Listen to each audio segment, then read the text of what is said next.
que c'est exactement l'afroféminisme? Quand c'est né? Donc l'afroféminisme, je le définis comme un mouvement politique qui a pour objectif en fait de visibiliser et de faire reconnaître la particularité en fait d'être femme et noire, Ouais. en fait, dans un monde blanc. Et donc c'est un mouvement? Un mouvement, ouais, un mouvement politique. Après, parler d'un afroféminisme, c'est particulier. Je dirais qu'il y a plusieurs afroféminismes et donc qui s'adressent aux femmes noires, afrodescendantes. Et on retrace la naissance de ce mouvement à quoi? Aux années 70 ou avant? Alors, si on s'intéresse plutôt sur le contexte français, moi, en tant qu'afroféministe et aussi avec d'autres afroféministes, on se revendique comme héritière de combats de femmes noires caribéennes. Et donc, on remonterait sur notamment des personnes comme les sœurs Nardal qui ont fondé la Revue du Monde Noir, qui est à la base du mouvement de la négritude. Et effectivement, le renouveau, il s'appuie énormément sur les travaux du black feminism. Mm-hmm. Et voilà, mais on remonte vraiment plus loin, puisque c'est important aussi de savoir que... Donc à peu près quand la Revue du Monde Noir? C'est donc début du XXe siècle, sur les années 30. Ok. Et du coup, on est beaucoup sur... En fait, on essaye de s'attacher au contexte français parce que c'est l'intérêt de l'afroféminisme aujourd'hui, c'est de bien... dans un pays où il y a une difficulté à parler de race et de couleur de peau, c'est important de s'attacher à nos héritages de contexte français, en fait. D'accord. On parle aussi beaucoup d'intersectionnalité en ce moment. Ouais. C'est quoi l'intersectionnalité? Alors c'est un outil qui est très important pour nous les afroféministes parce que l'intersectionnalité, il nous sert à montrer que il est impossible pour nous les femmes noires de lutter uniquement sur notre identité de genre ou notre identité de race en fait, et que les deux sont liés. Mm-hmm. et que même ces deux identités s'entremêlent et se nourrissent l'une et l'autre, que le genre va nourrir la race et de même que la race va nourrir le genre dans les fonctionnements des oppressions. Et donc l'intersectionnalité, c'est vraiment un outil formidable parce que on refuse, nous, afroféministes, de devoir choisir un camp.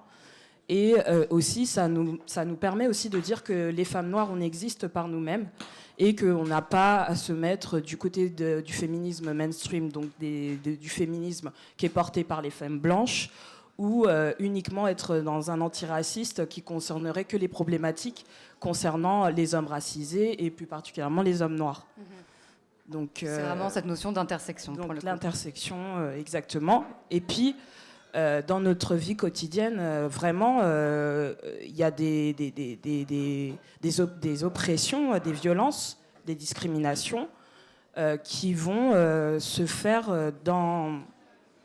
Vraiment, comment dire ça, qui vont mêler racisme et sexisme en fait. Tu as des exemples concrets? Je suis enseignante.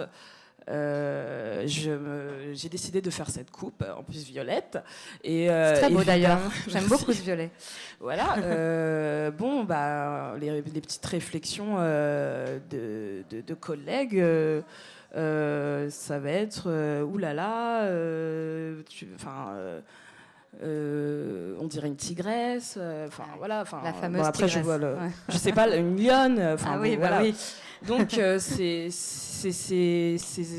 des agressions quotidiennes. D'accord. En fait. Et voilà, ça, là, okay. C'est l'exemple qui me vient premier abord. Qui est assez parlant. Oui. L'afroféminisme dont on parle aujourd'hui, c'est un afroféminisme qui est en plein renouveau depuis, je crois, à peu près une décennie, enfin depuis en tout cas le début des années 2010. Ouais. Il y a un renouveau, je crois. Tu confirmes? Oui. Et comment tu l'expliques? Les réseaux sociaux, notamment Twitter, ça a été un formidable outil parce que ça nous a permis déjà de rencontrer virtuellement des personnes qui venaient d'horizons complètement différents, que ça soit social, culturel, géographique, tout ce qu'on veut, et de constater à quel point on avait énormément de similitudes dans nos vies, et notamment dans les discriminations et les violences qu'on subissait.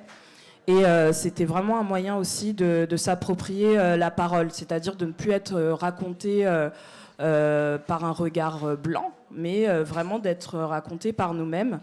Et vraiment, c'était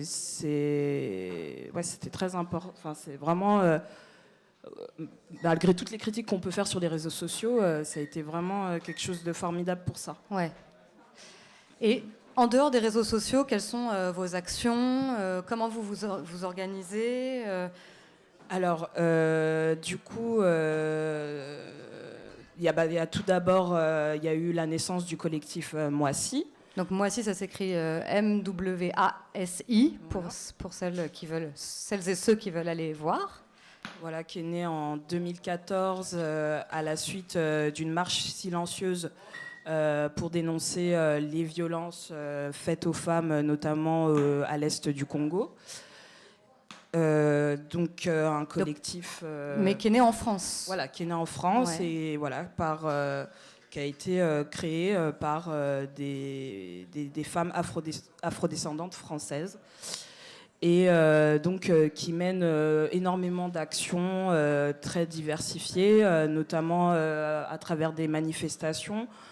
Des manifestations qui vont concerner en fait les violences à la fois sexistes, racistes, donc les violences policières, mais aussi l'aide aux migrants et migrantes.